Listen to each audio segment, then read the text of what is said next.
meeting for Tuesday, August the 28th, 2012 to order.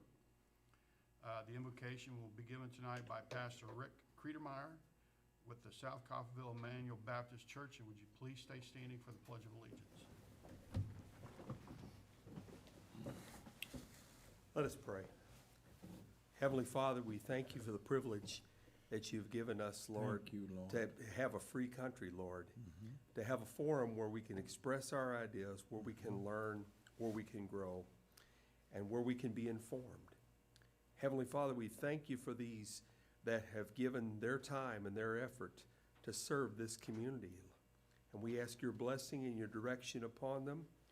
We thank you, Lord, because we know that there are people that think about the issues, they study them, and Lord, they truly, in their hearts, want to do what would be in the best interest of this community and for the people of this community. And I pray, Lord, that you would just continue to guide them and direct them through all the decisions that they make. Yes. We ask it in Jesus' name. Jesus' name. Amen. Amen. I pledge allegiance to the flag of the United States of America and to the republic for which it stands, one nation, under God, indivisible, with liberty and justice for all. Thank you, Reverend. I forgot to mention, if you do have cell phones, please put them on vibrate or turn them off. Okay, first item of business, consent agenda items. Regular commission meeting minutes from Tuesday, August 24th, 2012, or 14th. And then the special commission meeting minutes from Monday, August 20th, 2012, and appropriation ordinance AO-12-15 in the amount of $4,793,375.81. Any questions, Commissioners?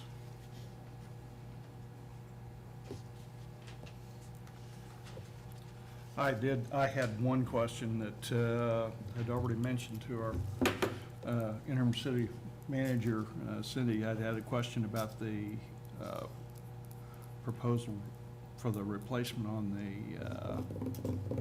mower for the golf course, but that was stimulated by the maintenance issues here. So she had already answered that.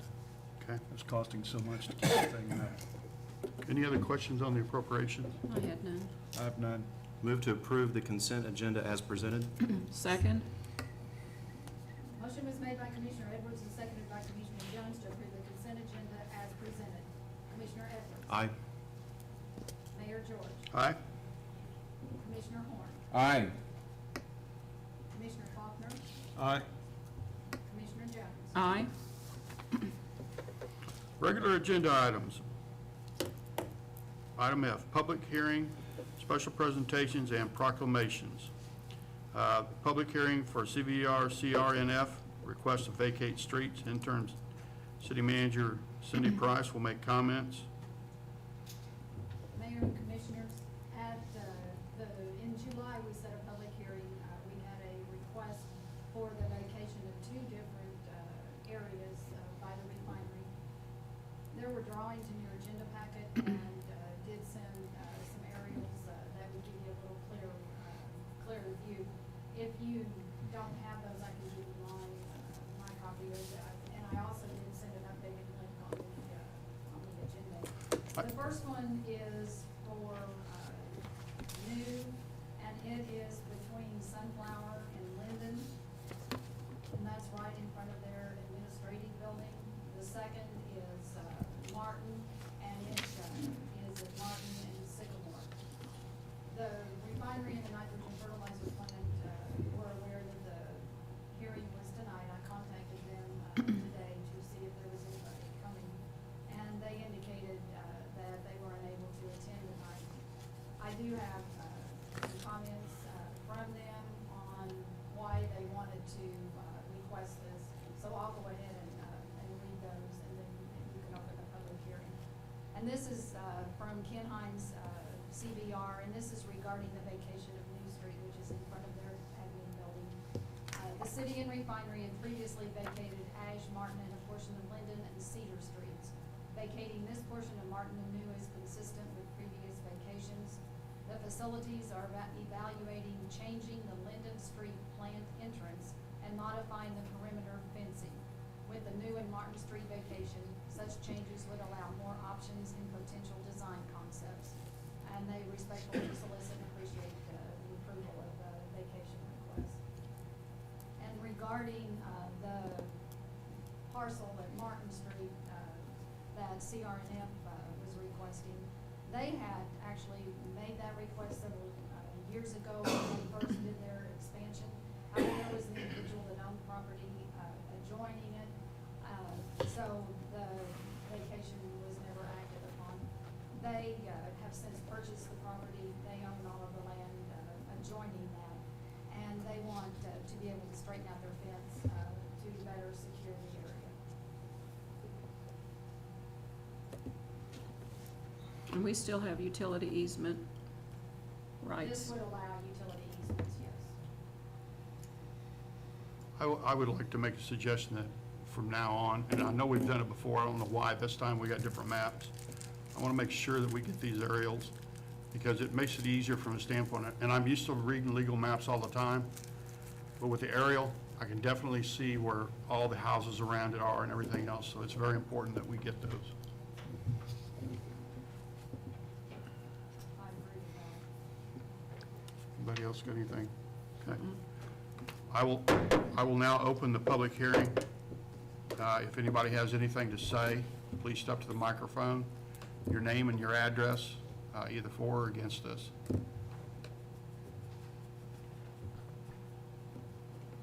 Nobody? I'll close the public hearing, and we'll move on. I'll entertain a motion then. I move to approve ordinance number S-12-02 for the first reading. So move. Motion was made by Commissioner Jones and seconded by Commissioner Horn to approve ordinance number S-12-08 for first reading. And this would be the ordinance to vacate the two parcels. Mayor George. Aye. Commissioner Faulkner. Aye. Commissioner Edwards. Aye. Commissioner Horn. Aye. Commissioner Jones. Aye. Moving on, comments from the public. Do we have anybody from the public who'd like to come up and make a comment?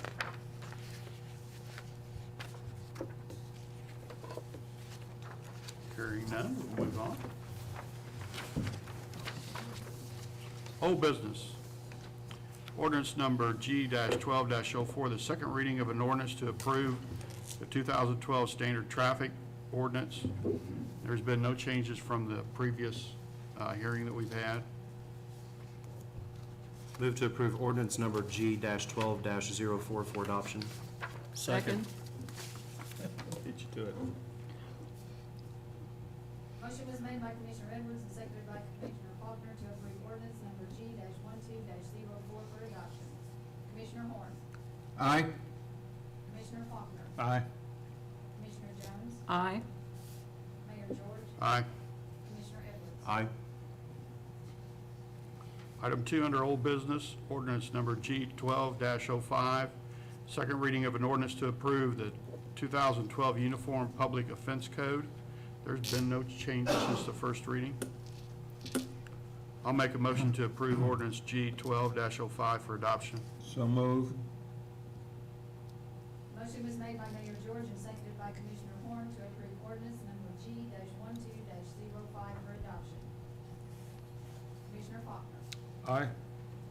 Commissioner Edwards. Aye. Commissioner Horn. Aye. Mayor George. Aye. Commissioner Jones. Aye. New business, ordinance number S-12-09, the first reading of an ordinance to annex city-owned property. City Attorney Paul Kreitz will make comments. Mayor, Commissioners, we previously discussed annexing city-owned property that is not adjacent to the city into the city. So this is the first reading of this ordinance that will accomplish the annexation of the city airport, the wastewater pump station, the electric substation out by the industrial park, the tree dump and construction and demolition of landfill, the capped landfill, the Penn Street lift station, the North Ball Field at Exeter Park, the tower at Southern Hills, the animal shelter and wastewater treatment plant area, the old wastewater treatment plant area, the property, the strip at 8th and 8th Street and County Road 5300, and the area that we own along 1876 County Road 5300, which was the Dewey property that we purchased a few months ago. Each of these properties will be giving a zoning classification based on current use of the property. Any questions? Will that, will there be any effect on insurance, any of our insurance policies or requirements? Any change? There wouldn't be any change. I mean, there may be, I don't know if there'd be a savings in premium just because you're in the city limits or not, but I don't think there'd be any substantive changes to the Okay, policies. all right. I had a citizen make a comment that maybe, excuse me, maybe we ought to look at every time the city acquires a piece of property, having an ordinance or something where it automatically starts into the process of annexation, so we don't, 20 years from now, something we bought still hasn't been annexed, and we don't remember it, and we have to go through this process again of trying to hunt them down and find them.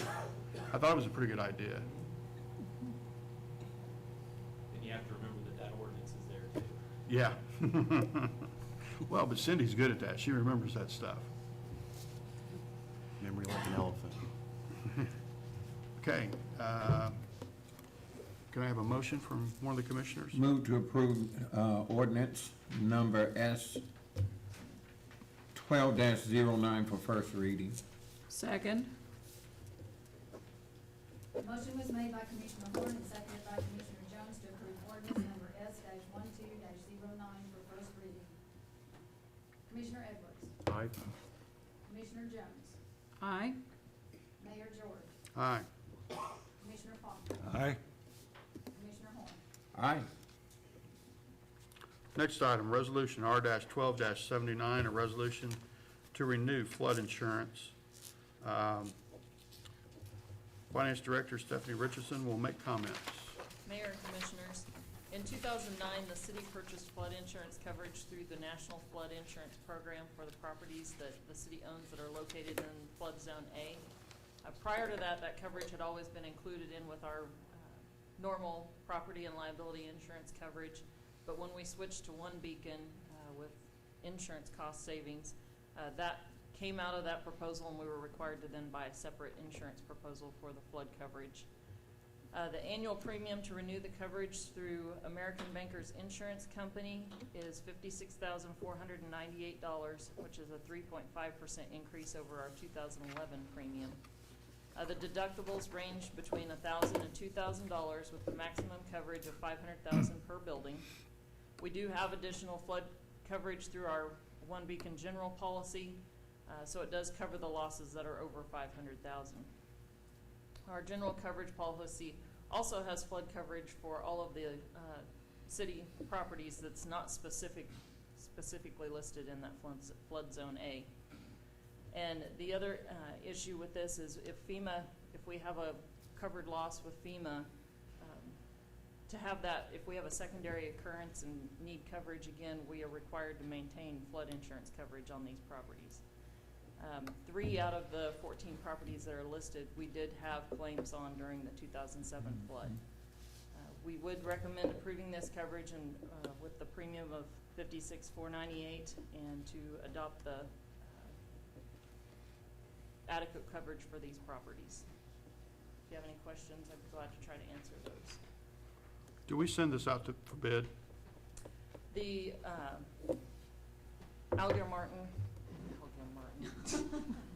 Arthur Gallagher. Arthur Gallagher does that for us as part of this. They'll go out and look to see if there are other things that would be a cheaper premium for us.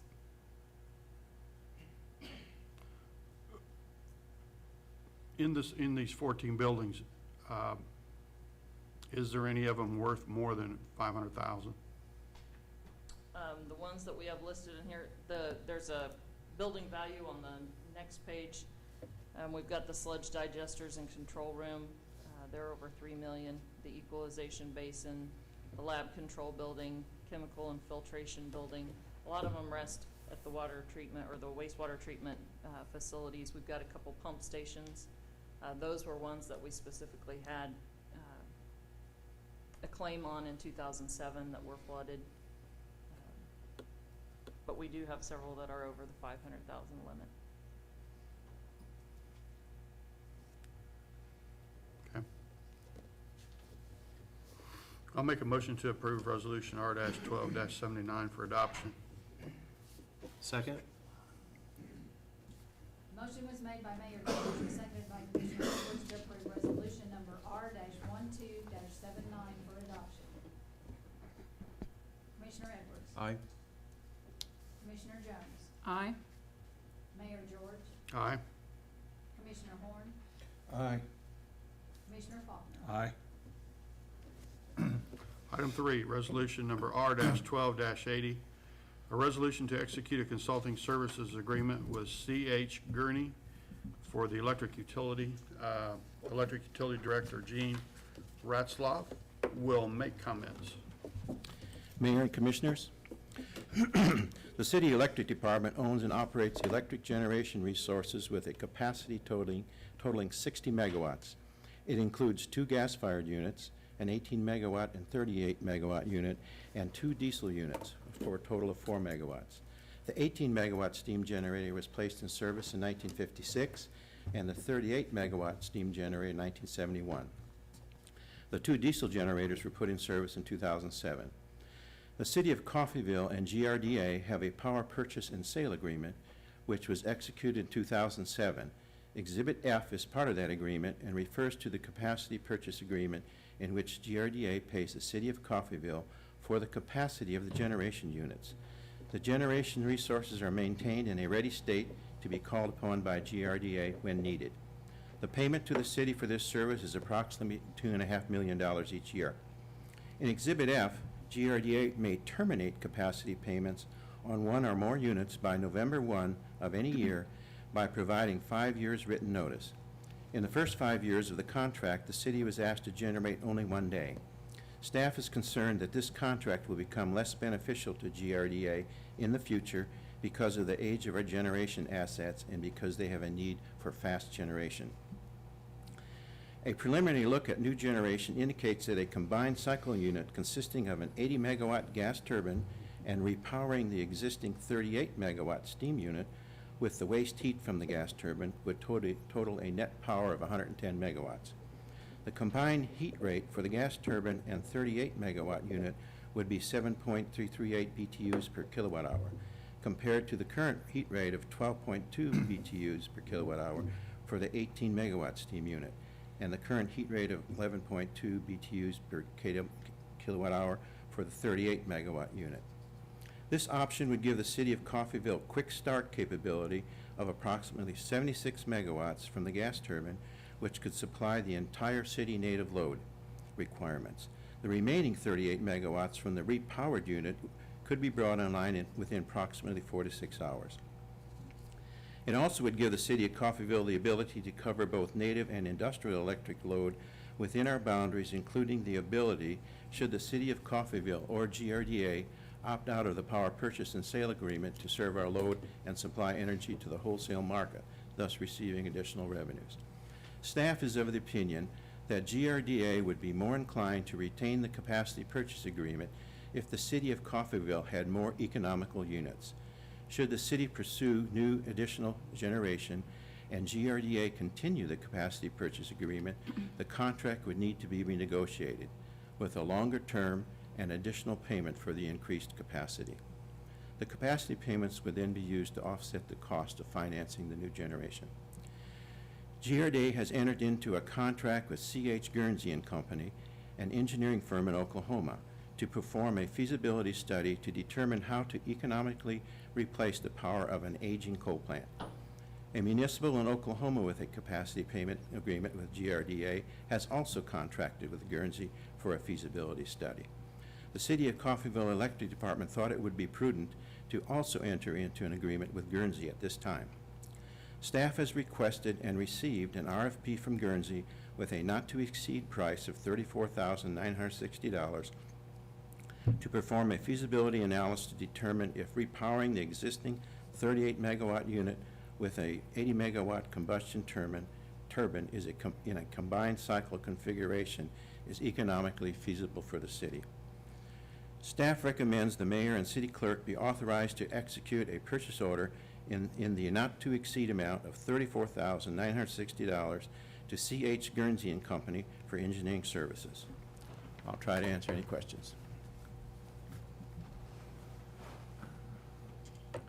So if I understand you correctly, the short version is that potentially with this proposal, if it went to its complete, went to the complete end, we would be able to provide electrical power for the entire city and the refinery. Yes. Okay. At this but time, some of that load is growing, but at this time, that's At this time, we can only provide power for the city. that's correct. If the whole grid goes down in the Right. area. Like last year ago, June, when we lost power from AEP, we could have had started bringing power back to customers within about 20 minutes. Okay. And if we have this added capacity, GRDA would be more inclined to retain the contract.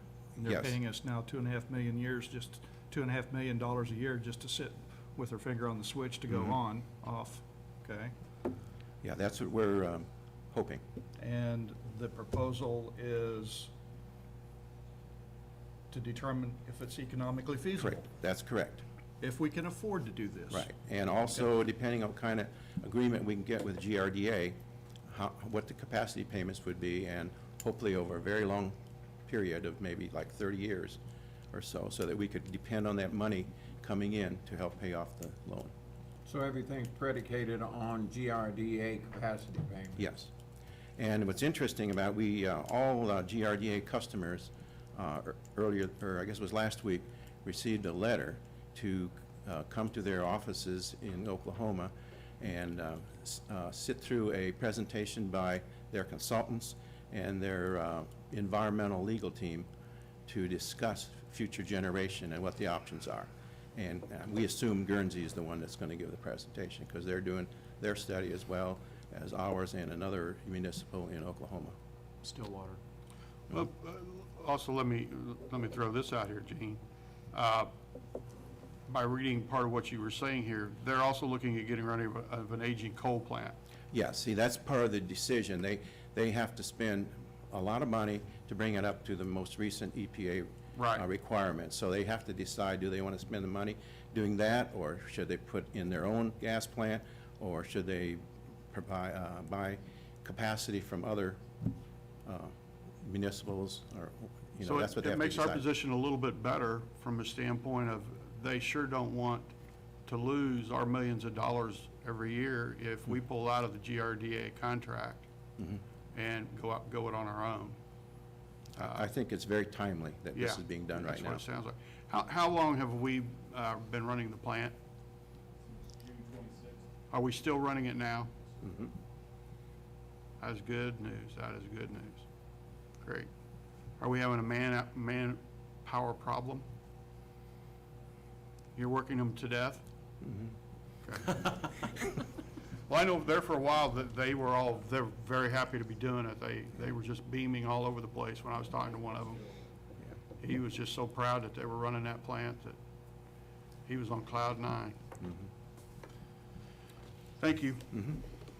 Any other questions for Gene or Mike? I have none. I'll move to approve Resolution R-12-80 for adoption. Second? Motion was made by Mayor George and seconded by Commissioner Faulkner to approve resolution number R-12-80 for adoption. Commissioner Jones? Aye. Commissioner Edwards? Aye. Commissioner Faulkner? Aye. Mayor George? Aye. Commissioner Horn? Aye. Next item, Resolution R-12-81, a resolution to purchase a fairway mower for Hillcrest Golf Course. Deputy Public Works Director Jim Bradshaw will make comments. Mayor and Commissioners, during our budget work session with the commission, staff discussed the need to purchase a fairway mower to be utilized at the golf course. The reason being the current age and condition of our existing fairway mowers. Staff informed the commission during the work sessions that we were experiencing mechanical problems with one of its existing fairway mowers. City staff has evaluated the needs for this mower, and the repair costs are estimated to be $10,000 to $12,000. And we will still have a mower that is approximately 14 years of age and undersized. Staff notified 2 vendors, Kansas Golf and Turf and Professional Turf Products, to see what was available for demonstration. Kansas Golf and Turf brought in a Jacobson LF 570 four-wheel drive fairway mower with 7-inch reels, and Professional Turf Products brought in a Toro 5410 with 5-inch reels. Staff felt that the Toro unit was undersized for our application with the 5-inch reels. Professional Turf Products did quote a new unit compatible to the Jacobson unit, but was not able to have that unit available for demonstration. And the lease unit listed is between 3 and 5 years old with 1,500 hours or less as listed on their quote.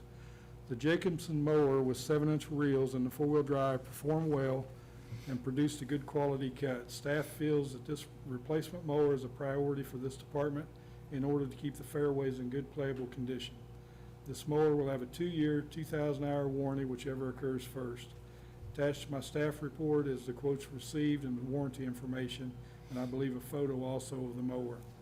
Therefore, city staff recommends authorizing the mayor and the city clerk to execute a purchase order with Kansas Golf and Turf in an amount not to exceed $36,500 for the purchase of one 2012 used demo unit Jacobson fairway mower with 120 hours. Funding for this equipment is also listed in my staff report. Glad to try to answer any questions you might have. How long have we owned the John Deere? 98. We Both bought, of them. we bought it new in Yes. 98? Yes, it was a package deal whenever they did the expansion in 98.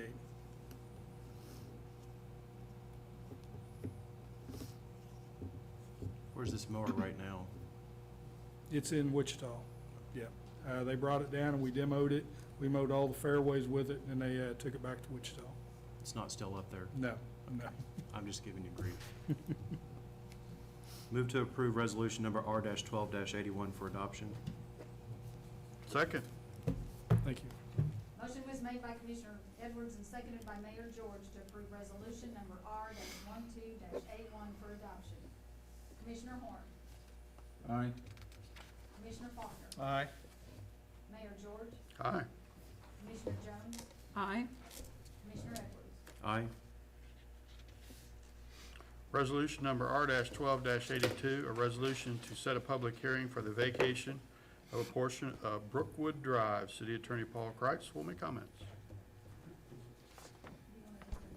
No, I don't care. This just sets a public hearing, Commissioners, for a section of Brookwood Drive which doesn't exist except on paper for vacation. It's the area on the far west side of the Penwell Gable. Penwell Gable funeral site on Woodland. I understand that property is in the process of being sold, and as title work was being done, it was discovered that that area has not been vacated. So the adjacent property owners, that being Grace Heartland Fellowship. Management, which owns the funeral home, and then Grace Fellowship on the other side, have co-petitioned to vacate that platted street.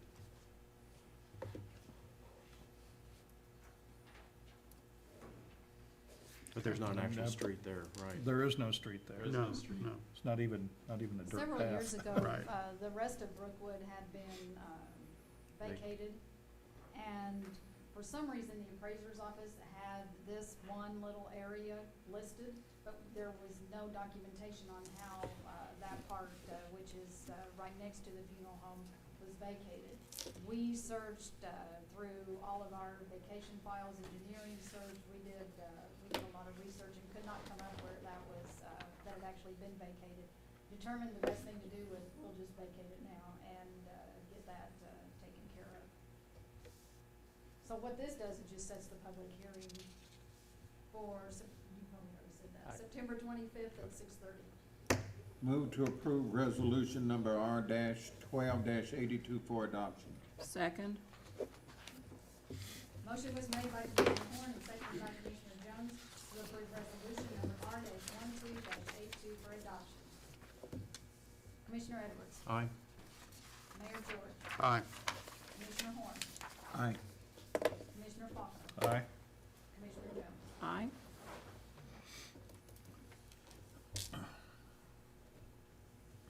Next item, discussion and action on to hold the Dalton Defenders Days in downtown Coffeyville, October 5th and 6th, 2012. Cindy Price will make comments. This is something we do annually, Commissioners, and Dalton Defenders Day is planned for the 5th and 6th downtown, and then they'll have activities out at the fairgrounds on the 7th.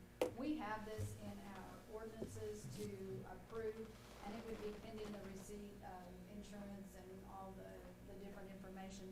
As we've gone through our codification, we are actually taking that out. We can approve that type of stuff in-house without it having to come to commissioners for approval. We have other activities, but only the Dalton Defenders Day and New Beginning Festival were the ones that were specified by ordinance. So this will be the last time we'll bring it to you. That does not mean that it will not happen. So I don't want it to be misunderstood that it's the last year for it.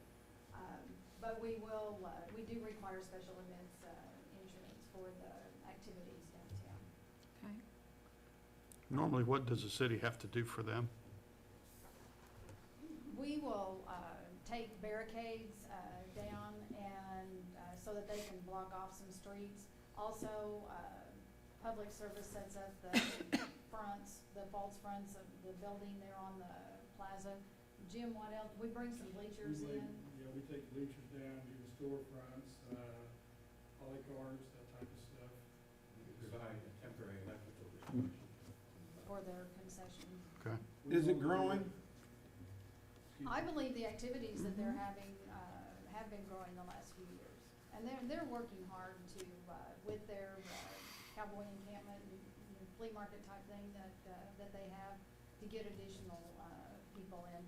The activity out at the fairgrounds is generally a Saturday afternoon and a Sunday afternoon event. And for local organizations that might be interested in setting up a booth to showcase their organization, who would they contact? Linda Frazier is the chairman of Dalton Defenders Days. Linda Frazier, and do you have a contact number? 251-3197. 3197, thank you. Move to approve Dalton Defender Days to be held October 5th through 6th, 2012, pending receipt of proof of purchase of insurance as required. Second. Motion was made by Commissioner Edwards and seconded by Commissioner Jones to approve Dalton Defenders Days to be held October 5th and 6th, pending the receipt of insurance. Mayor George. Aye. Commissioner Faulkner. Aye. Commissioner Jones. Aye. Commissioner Edwards. Aye.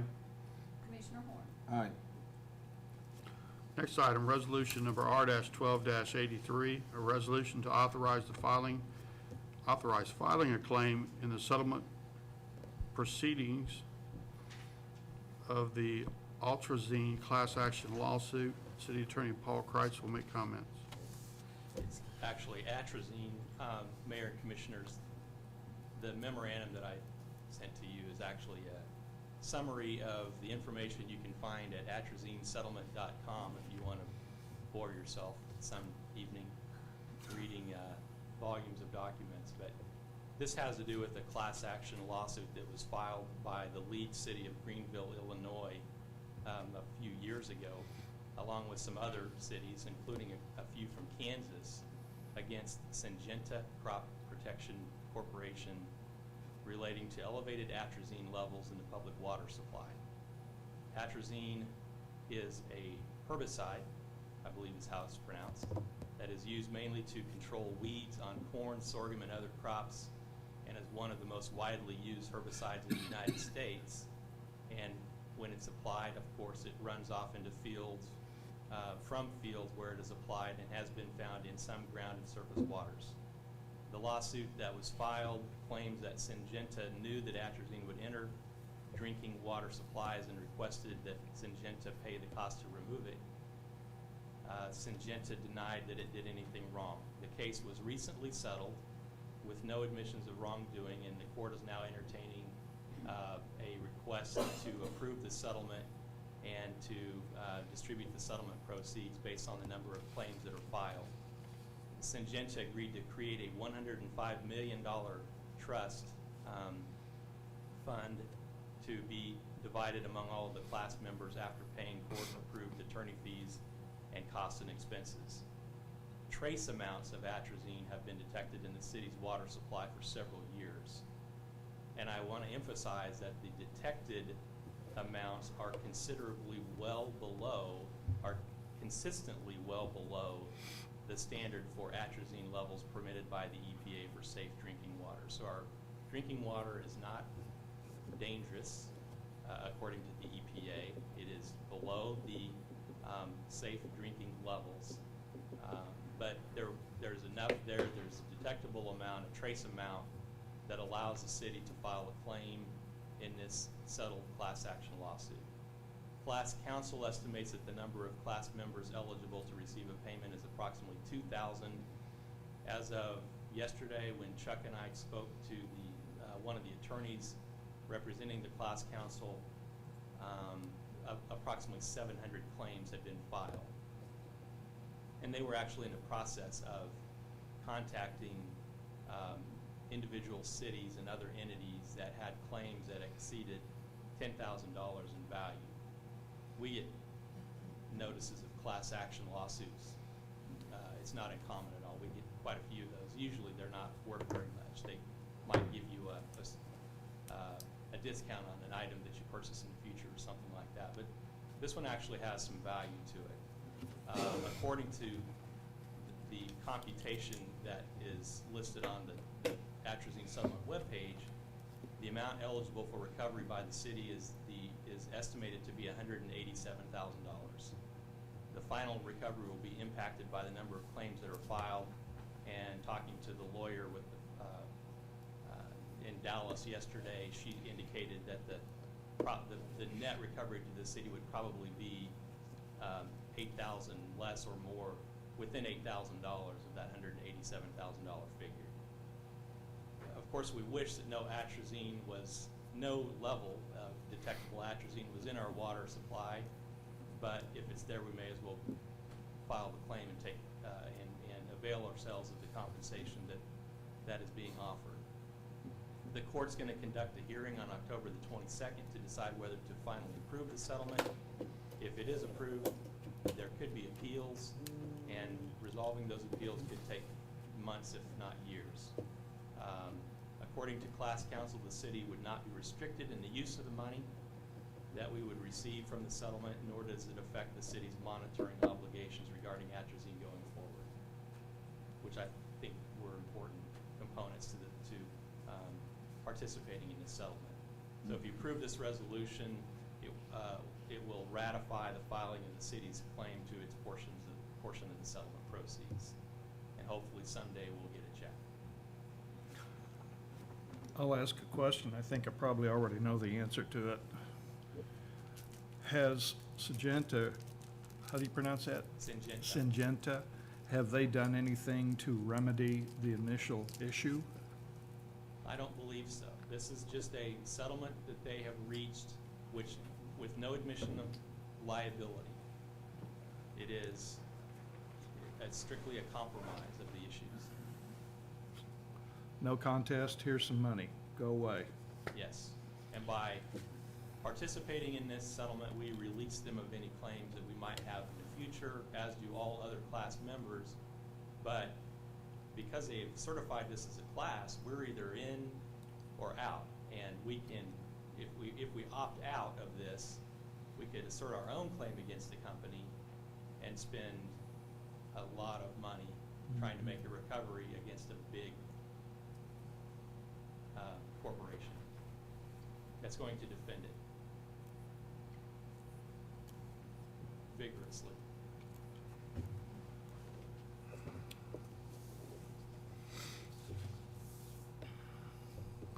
Commissioners. Questions? I'm in. What do you think? I'm in. Move to approve resolution number R-12-83 for adoption. Second. Motion was made by Commissioner Edwards and seconded by Commissioner Jones to approve resolution number R-12-83 for adoption. Commissioner Edwards, Aye. Commissioner Jones, Aye. Mayor George, Aye. Commissioner Horn, Aye. Commissioner Faulkner. Aye.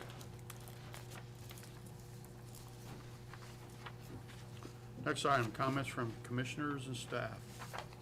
I have a few, Mayor and Commissioners. With the rain that we had over the weekend, it did make the water levels rise in the river. As Chuck told us this morning, we're drinking rainwater. Right now, we're not drinking stored water. But because there's enough flow in the river that we are not pulling from our stored water at the moment. However, pending any more precipitation, that could be just short term. We're recommending we keep the water warning on for a while so that we still encourage our citizens to conserve until we get the significant amount of rain that we need to get the river levels up to where they need to be. The fire department, a few months ago, we approved the exhaust removal system. That has been installed, and if you would like to look at it, James would be glad to show you exactly how that works. Electric department already reported that they are generating again this week at GRDA's request, and they are around at least through Thursday. Building inspections is working with Factory Connection on their remodel, and that's the retail store that will go in out of Westside Shopping Center. That should be complete in a couple of weeks. Don't have a date of the grand opening, but Dennis said it'd be done in a couple of weeks. Tony, would you like to talk about your September project? I think it's easier for him to explain that. Mayor, Commissioners, today we announced kickoff of a warrant amnesty program that we're doing for the entire month of September. We're making a push to reduce the number of outstanding municipal warrants, arrest warrants that we have here in the city. And so part of that project is we're allowing people that do have a city warrant to come turn themselves in during business hours at the municipal court clerk's office. What'll happen is that person will be issued a new court date, or if there's fines that need to be paid, we can set up a payment plan, and that warrant will be recalled, and they won't be arrested or have to post a bond that day. So we're making a push towards that, and hopefully it'll be a successful program. Nice gesture. Good. Roughly how many outstanding idea. warrants do we have? Right now, we're just at about 1,000 outstanding warrants. Now, most of those people are going to be, people that maybe have passed through town, got a traffic ticket, left, and have no intentions, probably don't even live in the state. But there's still quite a few that are here in the area. And, hopefully if they know they've got a warrant, they can certainly come down and get it taken care of without fear of getting pulled over and having to go to jail for the night. So. Is it practical to put those people's names on the website? The second part of that push, what we're doing is we're doing a top 10 most wanted list on the city side, and so we're going to push towards those that habitually have warrants that we deal with, or those that have a number of warrants that we deal with. We're going to start encourage them to turn themselves in by publishing that information. Sounds like a great idea. Yeah. Thank you. Thank you. And Thank they you. do need to come in person to find out if they have warrants. They can't call PD and find out, so. That's great. Just want to put that out there to hopefully save some phone calls. Okay. They may not want to come in Engineering person. department did receive a notice from KDOT today that Coffeyville was awarded a 2015 geometric improvement project, and this will be for 8th and Northeast. Good. So we'll have the geometric project at Fourth and Northeast, Eighth and Northeast. We've got a clink project, that will be the Nova chip from, Walnut out to, Eighth Sunflower. and Northeast. Okay. And then last week, have you been down on South Walnut, to Mhm. look at that project? That's nice, It looks good. very And then nice. we've got Klein Road, we're still working on the Klein Road. So we've got, a lot of transportation projects, coming up. He laid that down quick, too. Mhm. Mhm. But no- How that was thick the is that, a number. half inch, quarter inch, half inch? 5/8. 5/8, I 5/8. think. 5/8? Looks like Very a- nice. Looks like a brand-new road. Mhm. It does. I hope when we restripe it in a year that we do a good job. That's part of the contract. They'll He's have already to- been striped. Yeah, It's it's already striped, been but he striped. said, you said in a year. I hope when we restripe it, we can stay within the lines.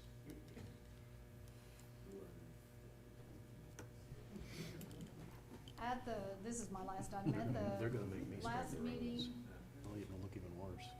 at the last meeting, we talked about, the zoning codification, to go along with our, ordinance codification. The last time we've done any, changes to that was in 1993, and what the proposal is for is, $15,300, to recodify all our zoning ordinances. It would modernize them, bring them more up to date. You know, we've had a couple instances in the last, few years that we have not had any classification for an RV park or a communication tower. So we've had to be creative in how we've done those because there isn't a zoning classification, for those. So just as things change, it really becomes, more important to keep those ordinances up to date. So if you're agreeable, to looking at that, then we'll bring a proposal, to you. I am. It's time. We'll do that at the Yes. next meeting. And that's all I have. I have a complaint. Sulfur smell over the top on the east side.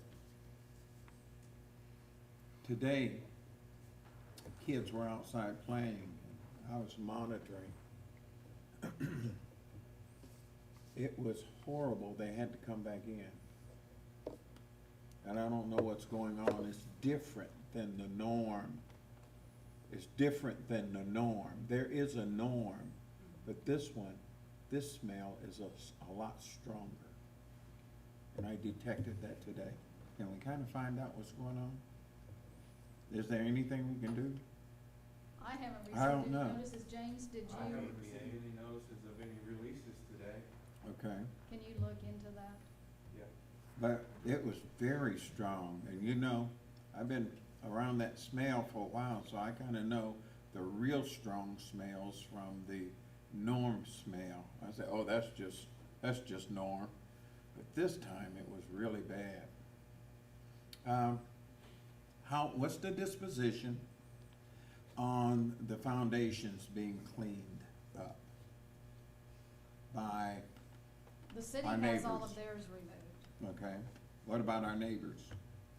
That is, back to going through the court process. Do we have a court date? I don't think there's a court date. I don't think there's a court date right now. Where it stalled is with me. I made some changes to the complaint form, and so our code enforcement officer had to go back to the drawing board. I wanted to make sure all of our i's were dotted and t's were crossed before we go into court That's why we with pay this you the big particular bucks. neighbor. It's probably a good thing. So by the end of the year, hopefully, Oh, yeah, yeah. will you let Of us course, know when we- we have a court date? Yes, I will. All right. I have a question on the, I don't know if it's on the city tear down list or not. I didn't pull that up before I came in. 406 West Fourth. Do we know if that's on the list? It's one of those with trees growing up through the middle of it, the door's off and the windows, and you can see through it. It's, Is it a White House? 406 I West think it's Fourth. 406 West Fourth, 406 or 408, that long in there.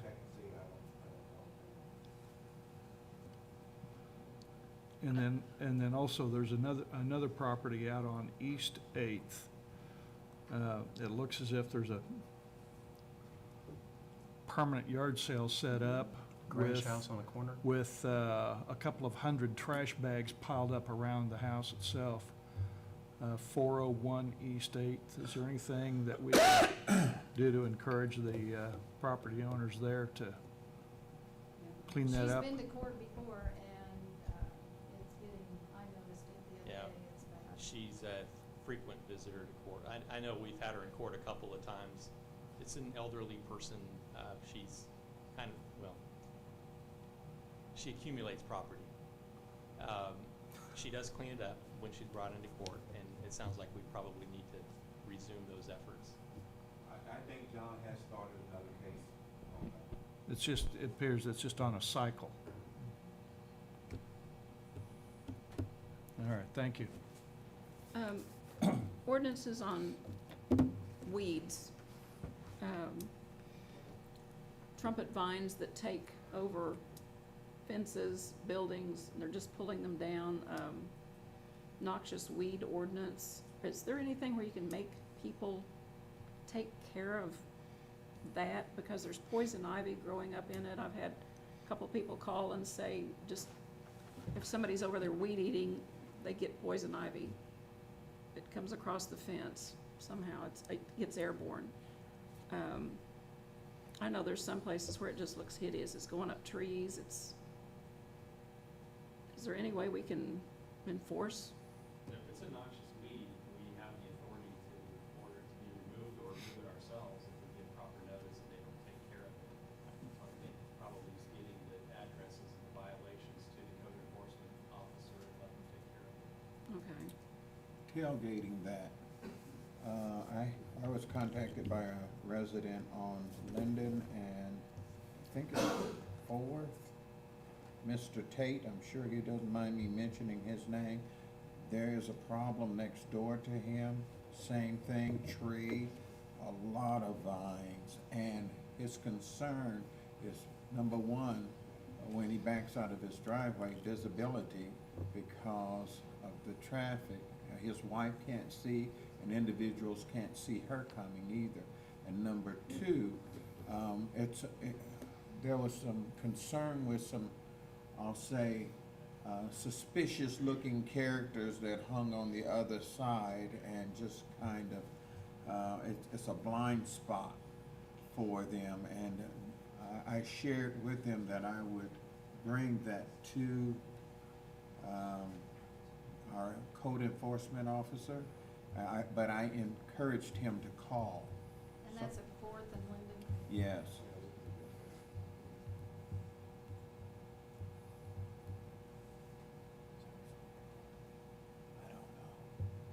Anybody else got anything? What's the latest on hiring a new code enforcement officer? Chief? We've narrowed it down and we're in the process of making an offer. Okay. Any idea when we're going to have him on? Probably within the next 3 weeks. And when does John leave? He leaves Friday. Okay. Are we going to have the fire department or somebody take over his position or look after what he's doing until we have the other officer on? That'll probably fall on me. Okay. The other thing I'd like to bring up is, Cindy and I talked about it. I had a gentleman in concerned about a stop sign at Parkview and First Street by the grade school. He come by to see me and he was saying that is a T-corner, and most people coming down First Street do not remember that you yield to the right. So when they're pulling off Parkview, headed west or east, they would have the right of way, but most people aren't doing that. And they're just speeding on down, and they're not speeding so much as just driving down First Street, and he asked if we would look at or consider putting a stop sign there to stop people from, or at least people would then have to stop at that intersection. I told him to come and see Cindy, but We just need something in writing, and then we'll do an investigation. do you remember who he is? I remember talking to him, I remember but I talking to him can't too. remember his name. His first name's Don, and he lives on Edgewood. That's all I can remember.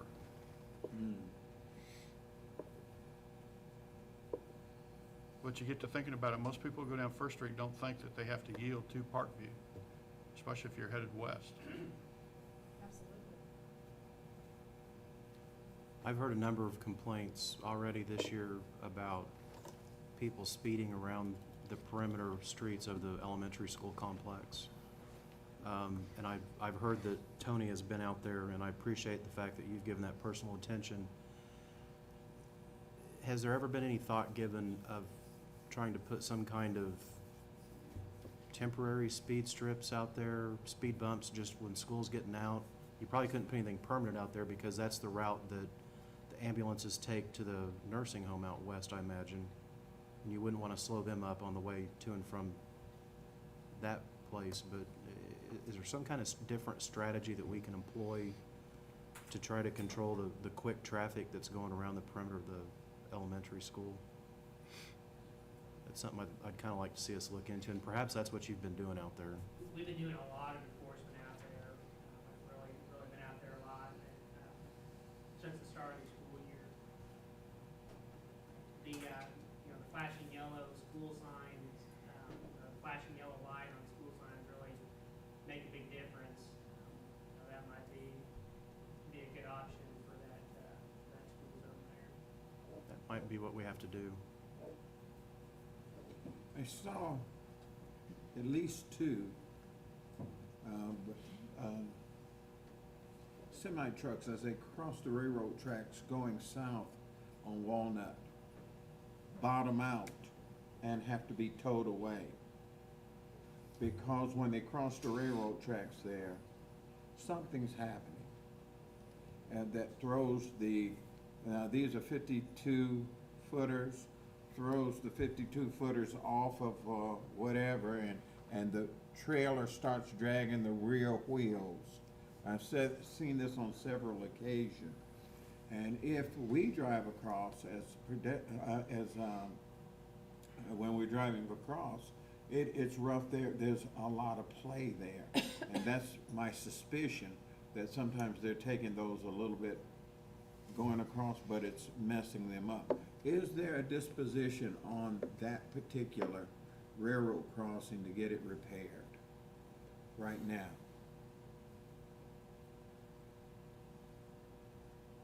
The report that we had last meeting, it was the Lutco. It wasn't, because that's a Union Pacific. So I don't have any information on that. We need to do some checking into that. I think that would be one. That's what, it is Lutco? Really?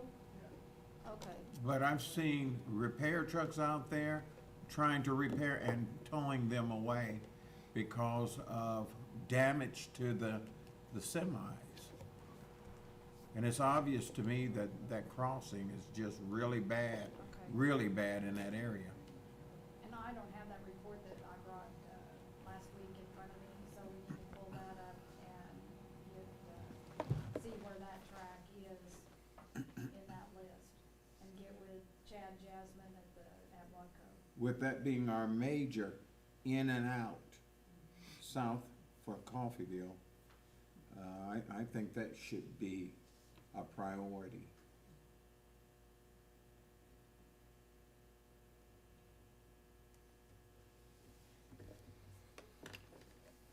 Anything else, commissioners?